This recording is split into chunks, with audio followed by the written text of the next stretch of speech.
आज की जो कहानी है दोस्तों, अकबर का साला। अकबर का साला हमेशा से ही बीरबल की जगह लेना चाहता था।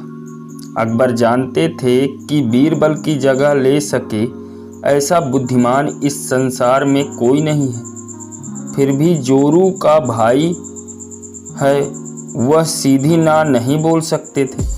ऐसा करके वह अपनी लाडली बेगम की बेरुखी मोल नहीं लेना चाहते थे। इसीलिए उन्होंने अपने साले साहब को एक कोयले से भरी बोरी दे दी और कहा कि जाओ और इसे हमारे राज्य के सबसे मक्कार और लालची सेठ दमड़ी लाल को बेचकर दिखाओ। अगर तुम यह काम कर गए तो तुम्हें बीरबल की जगह वजीर बना दिया जाएगा। अकबर की इस अजीब शर्त को सुनकर साला अचंभे में पड़ गया। वह कोयले की बोरी लेकर चला तो गया, पर उसे पता था कि वह सेठ किसी की बातों में नहीं आने वाला। ऊपर से वह उल्टा उसे ही चूना लगा देगा। हुआ भी यही। सेठ दमड़ी लाल ने कोयले की बोरी के बदले एक ढेला भी देने से इनकार कर दिया। साला अपना मुंह लेकर वापस महल लौट आया और अपनी हार स्वीकार कर ली। अब अकबर ने वही काम बीरबल को करने को कहा।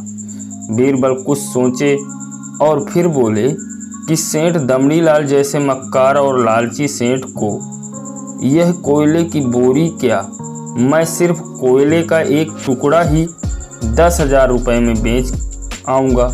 यह बोलकर वह तुरंत वहाँ से रवाना हो गए।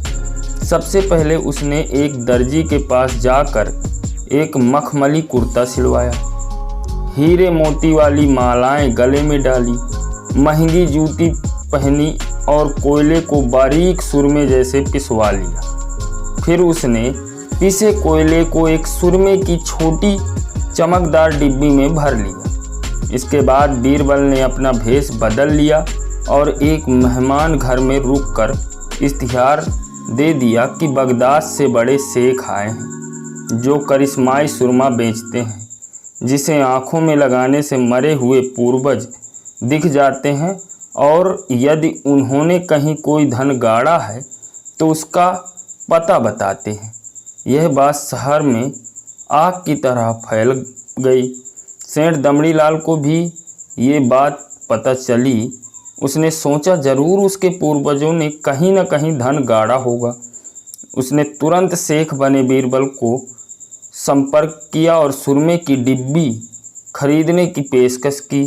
शेख ने डिब्बी के 20,000 रुपये मांगे और मोल भाव करते करते 10,000 में बात तय हुई। पर सेठ भी होशियार था। उसने कहा, अभी तुरंत ये सुरमा लगाऊंगा और अगर मुझे मेरे पूर्वज नहीं दिखे तो मैं पैसे वापस ले लूँगा। बीरबल बोला, बिल्कुल आप ऐसा कर सकते हैं।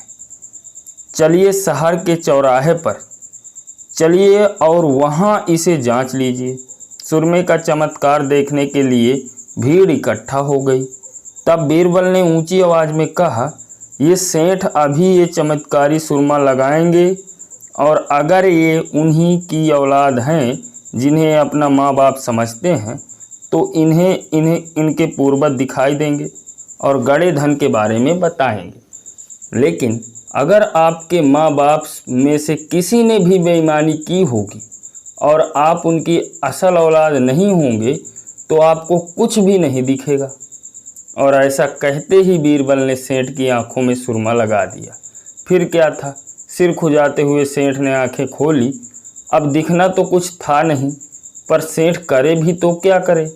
अपनी इज्जत बचाने के लिए सेठ ने 10,000 बीरबल के हाथ थमा दिए और मुंह फुलाते हुए आगे बढ़ गए। बीरबल फौरन अकबर के पास पहुँचे और रुपए थमाते हुए सारी कहानी सुना दी। अकबर का साला बिना कुछ कहे अपने घर लौट गया और अकबर बीरबल एक दूसरे को देखकर मंद मंद मुस्काने लगे। इस किस्से के बाद फिर कभी अकबर के साले ने बीरबल का स्थान नहीं मांगा।